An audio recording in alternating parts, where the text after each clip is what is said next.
Марк Смит из Далласа, штат Техас, отправился в одиночную поездку по Мексике. Он нашел бездомного котенка в плохом состоянии. Вопреки советам местных жителей, он взял его с собой в США, намереваясь вылечить. Но пару дней спустя у его двери появились двое полицейских, и Марку быстро стало ясно, что он совершил большую ошибку, поступив так. Ему следовало просто оставить котенка там, где он его нашел. Однажды Марк вздрогнул от громкого стука в его парадную дверь. Когда он выглянул в окно, то увидел, что в его дверь стучат двое полицейских. Ну, на самом деле это был не стук, а так громко, что он подумал, что они ее выламывают. Марк почувствовал, как у него упало сердце. Чего они от него хотели? В тот момент, когда он открыл дверь, полицейские вошли в его дом. Марк попытался остановить их и потребовал объяснений. Но они продолжали спрашивать его только о том, где кот. Где кот? Марк не мог поверить, что речь на самом деле идет о бездомном котенке, которого он нашел, когда был в отпуске. Но когда один из полицейских наконец объяснил, почему они ищут кошку, все встало на свои места. Он никак не мог оставить это животное у себя. Но что же было не так с этим котенком? Должен ли Марк был просто бросить его, когда нашел? И почему в это дело вмешалась полиция? Как только Марк заметил бездомного котенка, он сразу почувствовал, что не может оставить бедное создание здесь. Она продолжала мяукать и мурлыкать. Он почувствовал, что его сердце тает. Но, по-видимому, он был единственным в округе, кто чувствовал то же самое, поскольку ни один прохожий не обратил на это никакого внимания. Марк в то время был в отпуске в Мексике и посетил маленькую деревушку, когда впервые увидел котенка. Он был весь в грязи из-за того, что жил на улице, и, очевидно, был очень слаб. Казалось, что котенок был сиротой, так как не было похоже, что его матери было поблизости. Котенок некоторое время следовал за ним по пятам. Когда он вышел на более оживленную улицу, он заметил, что котенок просит о большем внимании. Его первой мыслью было забрать котенка и отнести его в приют. Он направился к животному, но его остановили крики местных жителей на испанском. О чем они говорили? Пока Марк стоял неподвижно, а маленький котенок медленно приближался к нему, местные жители продолжали кричать ему, чтобы он не поднимал и не прикасался к этому существу. Сначала Марк хотел спросить, почему ему не следует этого делать, но его испанский был недостаточно хорош, чтобы задать этот вопрос, не говоря уже о том, чтобы понять ответ. Когда котенок забрался к нему на ботинок, Марк решил для себя, что местные жители, вероятно, просто подшучивают над ним, поскольку все они любят подшучивать над иностранцами, посещающими их деревню. Но потом он подумал, что они, возможно, захотят оставить котенка себе, чтобы использовать его в качестве корма для скота. Он быстро, но осторожно поднял животное и направился обратно к своей машине под громкие крики местных жителей. Он слышал их разнообразную реакцию, но не мог понять, что они пытались сказать. Марк был способен понять, что существуют эмоции, варьирующиеся от гнева до безразличия. Различный.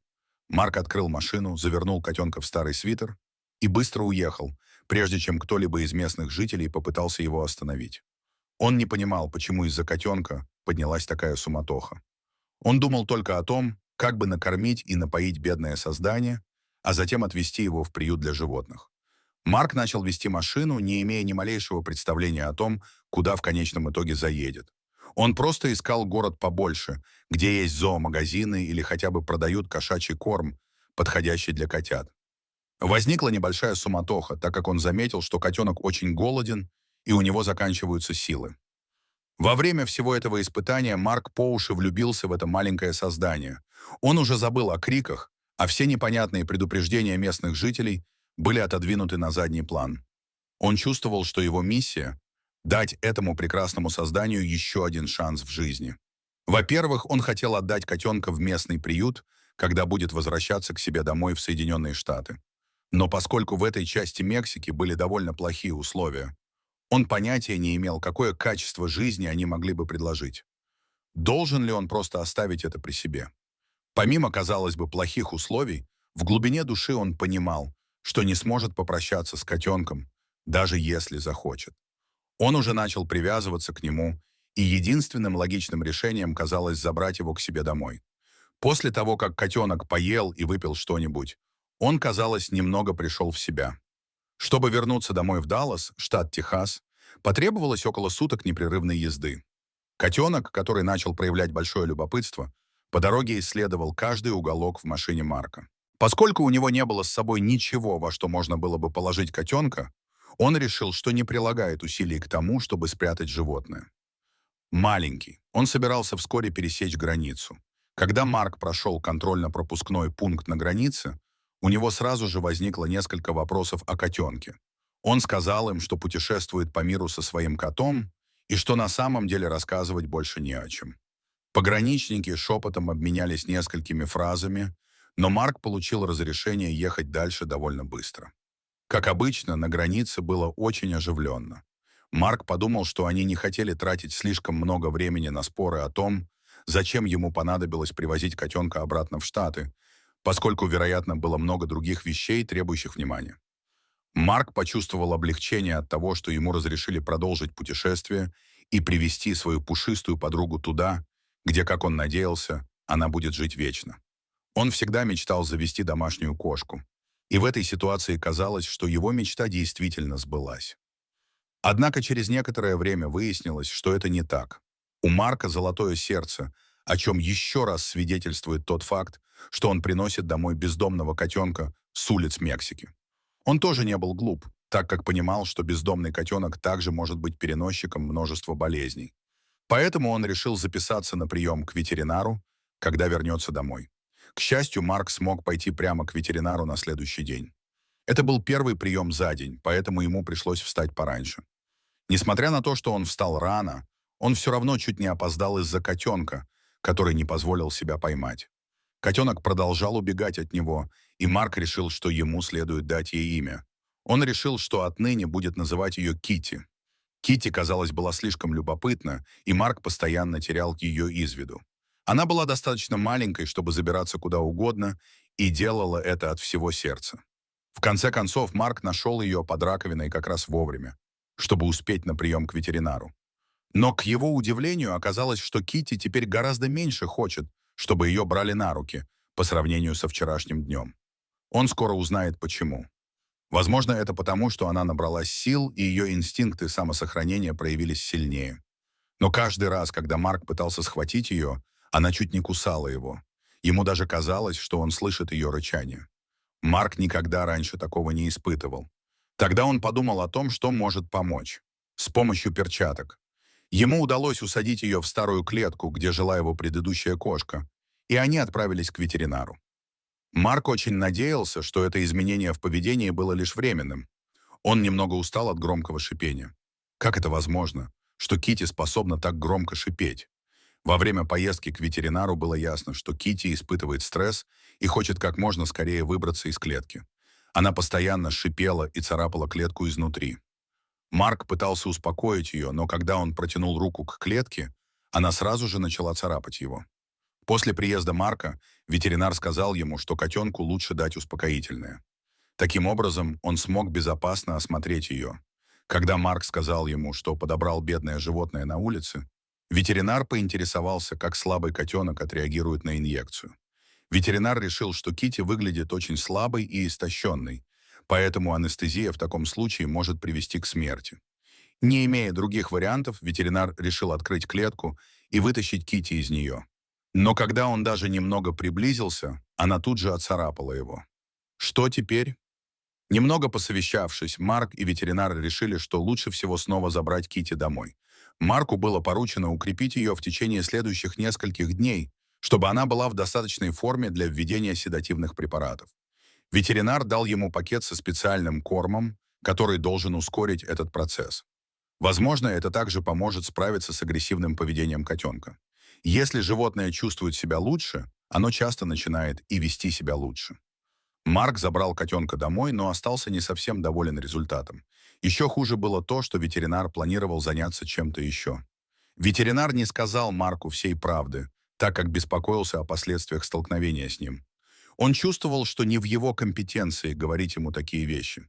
Вот почему ветеринар схватил свой телефон и позвонил в полицию, чтобы сообщить им, чтобы они могли разобраться с этим животным. Ветеринар и не собирался осматривать Китти. Он уже заметил, что что-то не так, как только они вошли в дом. Он использовал слабость Кити как предлог, чтобы забрать Марка из клиники, чтобы позвонить в полицию и позволить им разобраться во всем. Марк понятия не имел о действительных намерениях ветеринара и просто собирался сделать то, что ему сказали. Привести Кити домой и начать давать ей специальную еду, чтобы она набралась сил. На обратном пути Кити наконец успокоилась.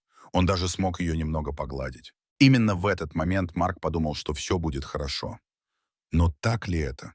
Когда они вернулись домой, Марк насыпал ей в миску корм, который ему дал ветеринар. Он ожидал, что она начнет есть так, как будто от этого зависела ее жизнь. Но этого не произошло. На самом деле это было полной противоположностью ожиданиям Марка. Она откусила кусочек, выплюнула и снова спряталась. Марк решил, что она, возможно, все еще немного нервничает из-за поездки и просто оставил ее ненадолго в покое, надеясь, что в конце концов она вернется к еде. Однако он все больше и больше отказывался от своего решения взять кота с собой. На самом деле это было просто хлопотно. Марк не знал, что ситуация могла стать намного хуже, чем была на самом деле. Марк выглянул из окна и увидел, как к его дому подъехала полицейская машина с двумя офицерами. Он сразу заметил, что они пришли не для того, чтобы спокойно поговорить. Они действительно что-то искали. Они бросились к его крыльцу и начали торопливо колотить в дверь. Марк был поражен тем, с какой силой они колотили в его дверь. Он все еще не мог понять, почему полиция пришла к нему домой, ведь он никогда не делал ничего плохого. Он бросился к двери, чтобы открыть и успокоить того, кто это сделал. Марк открыл дверь и начал приветствовать полицейских. Но прежде чем он успел что-либо сказать, его как бы втолкнули внутрь, и полицейские ворвались внутрь. Марк на секунду остолбенел и не мог понять, почему все это происходит. Когда Марк понял, что они просто пробежали мимо него без объяснения причин, он начал злиться. Он побежал обратно в свою гостиную и закричал: «Я требую объяснений». Во время обыска один из полицейских крикнул, что они ищут монстра. Что они имели в виду? Все, о чем мог думать Марк, это о том, что они придут за Китти, но как они могли узнать, что кошка была в его доме? И что еще хуже, почему они назвали ее чудовищем? Прежде чем он смог подтвердить или опровергнуть их обвинения, Китти уже показала свое любопытное лицо. «Вот оно!» — закричал один из полицейских. Полицейские быстро бросились за Китти, преследуя ее по всему дому, пока им не удалось загнать ее в угол. Марк мог только в ужасе наблюдать, как все это разворачивалось прямо у него на глазах. Он все еще ждет ответа, почему они преследуют его кошку, и начал выходить из себя. Полицейские явно были готовы к погоне и поимке Китти, поскольку они были в толстых перчатках и даже принесли сетку и клетку, которые все еще стояли в дверях его дома. Марк подошел к входной двери, чтобы закрыть ее, и заметил, что к крыльцу подъезжает фургон службы контроля за животными. Через некоторое время полицейские наконец добрались до Китти. Китти, очевидно, была не согласна и билась в сетях, в которые попала. Что ж, по крайней мере, в доме воцарилось подобие мира. Теперь Марку захотелось узнать, что, черт возьми, происходит. Офицер сказал ему, что они тоже на самом деле не знают, зачем они здесь, и что они просто выполняют приказы. Все, что они знали, это то, что информация поступила от местного ветеринара, и что Марку, вероятно, следует позвонить ему, чтобы получить ответы на некоторые вопросы. «Подожди, что?» Ветеринар вызвал полицию? Пока полицейские сажали Китти в клетку и несли к машине, Марк немедленно позвонил ветеринару. Он позвонил помощнику ветеринара по телефону, потому что самому ветеринару срочно нужно было уехать в другое место. По ее реакции было ясно, что она ожидала этого звонка. Помощник ветеринара объяснил, что солгал Марку и скрыл правду о своем новообретенном друге из страха, что тот плохо воспримет эту новость. По его мнению, было бы лучше, если бы этим занялась полиция. Очевидно, это была совершенно особая ситуация. Ветеринар сразу понял, что на самом деле Марк привез с собой не больного котенка, а молодую мексиканскую рысь, находящуюся под угрозой исчезновения, которую он не должен был иметь ни при каких обстоятельствах. Марк не сказал ветеринару, что нашел ее в Мексике, поэтому тот предположил, что Марк приобрел животное незаконно. Это главная причина, по которой ветеринар хотел привлечь полицию. Кроме того, ветеринар боялся попасть в конфликт и решил, что лучше сообщать о таких незаконных действиях в полицию. Позже в тот же день Марка вызвали, чтобы он дал показания о том, как к нему попала рысь. Хотя его правдивая история могла показаться немного притянутой за уши, полиция ей верит. Они решили не выдвигать против него никаких дальнейших обвинений. После того, как провели обыск в его доме и не нашли никаких доказательств незаконных действий, рысь была передана в Центр спасения, где ей было разрешено расти в течение года или двух, а затем они вернут животное обратно в Мексику.